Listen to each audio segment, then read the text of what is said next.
कहा जाता है कि किसी बादशाह का गुजर अपनी सल्तनत के एक ऐसे इलाके से हुआ जहाँ के लोग सीधा नहर से पानी लेकर पीते थे। बादशाह ने हुक्म दिया कि अवामुन नास की सहूलत के लिए यहाँ पर एक घड़ा भरकर रख दिया जाना चाहिए ताकि लोग जो हैं वो आसानी के साथ वहाँ से पानी पी सकें, हर छोटा बड़ा सहूलत के साथ पानी वहाँ से हासिल कर सके। बादशाह ये कहते हुए अपने बाकी के सफ़र पर आगे की तरफ बढ़ गया।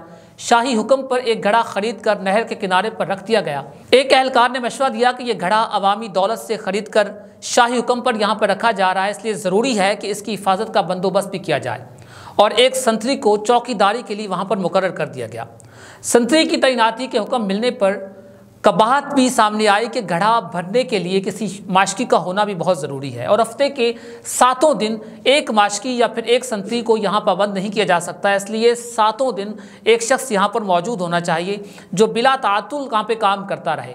एक और मेहनती अहलकार ने राय दी कि नहर से घड़ा भरा हुआ उठाकर लाना ना तो माशकी का काम बनता है और ना ही संतरी का, इसलिए इस मेहनतकश काम के लिए 7 बार बरदार भी रखे जाने चाहिए जो बारी बारी रोज़ाना भरे हुए घड़े को एहतियात से उठाकर यहाँ पर एहतियात से रखें और उसका ढकना भी बंद कर दें।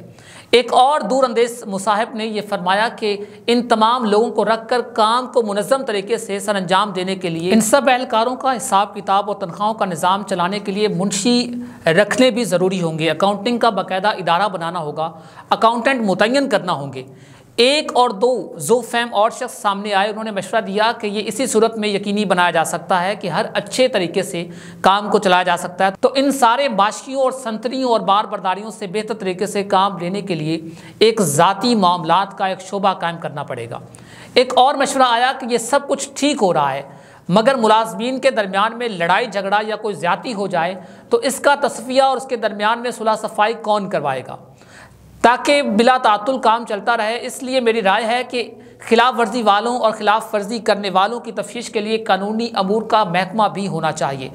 इन सारे महकमों की इंशा के बाद एक साहब का मशवरा आया कि इन तमाम इंतज़ामात पर कोई हेड भी मुकर्रर होना चाहिए, एक डायरेक्टर भी तैनात कर देना चाहिए। साल के बाद हिस्बे रवायत बादशाह अपनी रयाया के दौरे के बाद उस जगह से गुजरा तो उसने देखा कि नहर के किनारे पर कई कनाल रकबे पर मुश्तमिल एक अजीम व शान इमारत का वजूद आ चुका था जिस पर लगी हुई रोशनियां दूर से नज़र आ रही थी और इमारत का दबदबा आंखों को खैरा कर रहा था। इमारत की पेशानी पर नुमायां तौर पर वजारत इंतज़ामी अमूर बराए घड़ा का बोर्ड लगा हुआ था। बादशाह अपने मुसाहिबीन के साथ अंदर दाखिल हुआ तो एक अलहदा ही जहान पाया।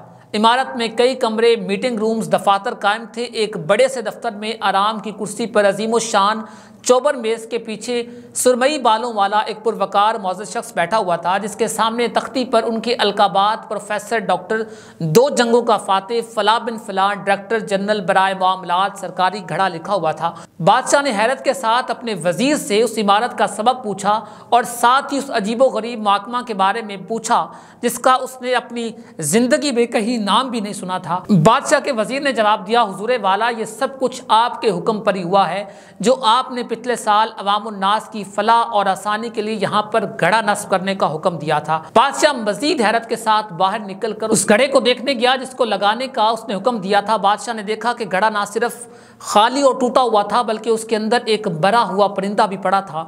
घड़े के इतराफ में बेशुमार लोग आराम से सोए हुए थे और सामने एक बड़ा बोर्ड लगा हुआ था कि घड़े की मुरम्मत और बहाली के लिए अपने अतियात जमा करवाएं। मुंजानिब वजारत इंतज़ामी अमूर बराए घड़ा।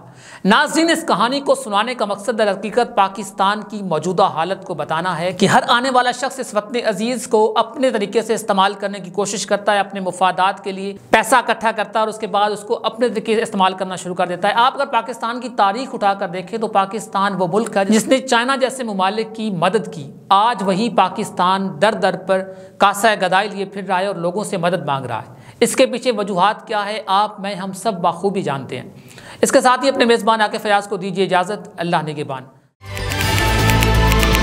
क्योंकि खबरों को अब चलने दो।